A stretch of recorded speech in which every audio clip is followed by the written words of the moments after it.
किसी देश को विकसित बनना है तो सबसे पहले उसे ऊर्जा के क्षेत्र में आत्मनिर्भर बनना होगा, क्योंकि बिना बिजली के ना उद्योग चल सकते हैं, ना डिजिटल अर्थव्यवस्था और ना ही विकास की रफ्तार।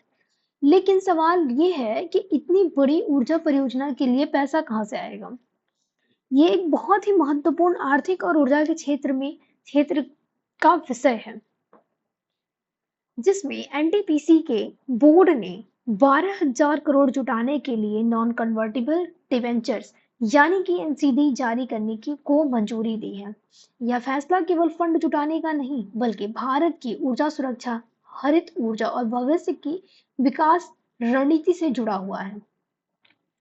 हम बात अगर समाचार की करें तो हाल ही में एनटीपीसी के बोर्ड ने 12,000 करोड़ जुटाने की मंजूरी दी है। यह धन नॉन कन्वर्टेबल डिवेंचर्स यानी एनसीडी के माध्यम से जुटाया जाएगा। इसका उद्देश्य है कि लंबी अवधि के लिए पूंजी जुटाना, ताकि ऊर्जा और इंफ्रास्ट्रक्चर जैसी परियोजनाओं में निवेश किया जा सके। यानी यह कदम भारत के ऊर्जा क्षेत्र को और अधिक मजबूत बनाने की दिशा में उठाया गया है। बात अगर एनटीपीसी की करें तो एनटीपीसी यानी कि नेशनल थर्मल पावर कॉर्पोरेशन, यह भारत की सबसे बड़ी बिजली उत्पादन कंपनी है। इसकी स्थापना 1975 में हुई थी। यह मिनिस्ट्री ऑफ पावर के अंतर्गत कार्य करती है। इसका मुख्यालय नई दिल्ली में है। इसका प्रमुख कार्य है बिजली उत्पादन। आज एनटीपीसी केवल थर्मल पावर तक सीमित नहीं है, बल्कि हाइड्रो, सोलर, विंड और ग्रीन हाइड्रोजन जैसे स्वच्छ ऊर्जा क्षेत्रों में भी तेजी से निवेश कर रही है। हम बात अगर एनसीडी की करें तो एनसीडी यानी कि नॉन कन्वर्टिबल डिबेंचर्स, यह एक डेब्ट इंस्ट्रूमेंट यानी कि ऋण पत्र होता है, जिसके माध्यम से कंपनी जनता या संस्थागत निवेशकों से उधार पैसा लेती है। इसके बदले निवेशकों को निश्चित ब्याज दिया जाता है या मिलता है। यह शेयर में परिवर्तन नहीं होता और तय समय पर मूलधन वापस कर दिया जाता है। इसलिए इसमें अपेक्षाकृत सुरक्षित निवेश विकल्प माना जाता है। यानी कंपनी जनता से उधार पैसे लेकर के पूंजी जुटाती है। बात अगर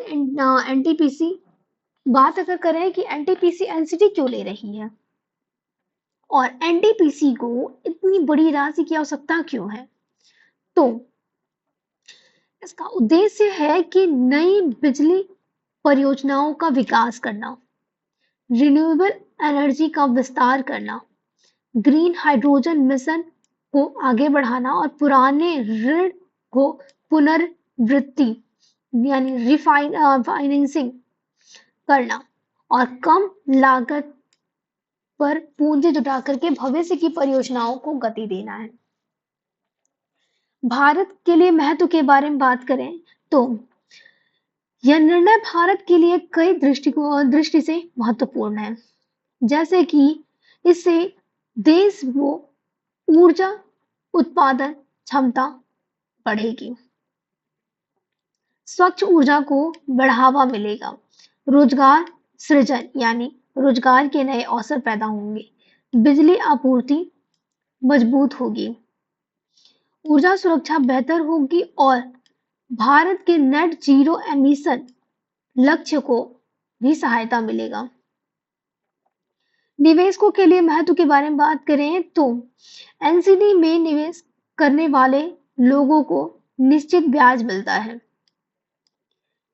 इसमें नियमित आय प्राप्त होती है, अपेक्षाकृत जोखिम कम होता है। पीएसयू होने के कारण एनटीपीसी पर निवेशकों का भरोसा भी अधिक रहता है। साथ ही यह निवेशकों को पोर्टफोलियो डाइवर्सिफिकेशन में भी मदद करता है। चुनौतियों के बारे में बात करें तो हालांकि इस निर्णय के सामने कुछ चुनौतियां भी हैं, जैसे कि यदि ब्याज दरें बढ़ती हैं तो लागत बढ़ सकती है ऊर्जा परियोजनाओं में देरी होने का भी जोखिम रहता है और कंपनी पर ऋण का बोझ बढ़ सकता है। रिन्यूएबल एनर्जी ट्रांजिशन में अधिक लागत आती है और ब्याज की अनिश्चितता भी एक बहुत बड़ी चुनौती है।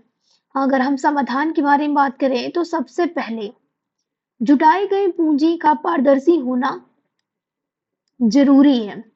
यानी पूंजी का पारदर्शी उपयोग होना चाहिए। सभी परियोजनाएं समय पर पूर्ण होनी चाहिए। रिन्यूएबल एनर्जी में निवेश को बढ़ाना होगा। बेहतर वित्तीय प्रबंध अपनाना होगा और ESG तथा ग्रीन फाइनेंस जैसे आधुनिक वित्तीय मानकों को प्राथमिकता देनी होगी। यूपीएससी से पर्सपेक्टिव में बात करें तो प्रीलिम्स, मेंस और इंटरव्यू दो तीनों के लिए इंपॉर्टेंट है। कंक्लूजन, एनटीपीसी का 12,000 करोड़ एनसीडी इशू केवल पूंजी जुटाने का कदम नहीं बल्कि भारत की ऊर्जा सुरक्षा, हरित ऊर्जा परिवर्तन और दीर्घकालिक आर्थिक विकास की दिशा में एक महत्वपूर्ण निवेश रणनीति है। यदि इस पूंजी का सही उपयोग किया गया तो भारत को ऊर्जा के क्षेत्र में अधिक आत्मनिर्भर और भविष्य के लिए तैयार बनाएगा। ऊर्जा किसी भी राष्ट्र के विकास यात्रा का इंजन है और सही वित्तीय निवेश उस इंजन का ईंधन। जब पूंजी प्रौद्योगिकी और दूरदृष्टि के साथ चलती है तभी विकसित भारत का सपना साकार होता है।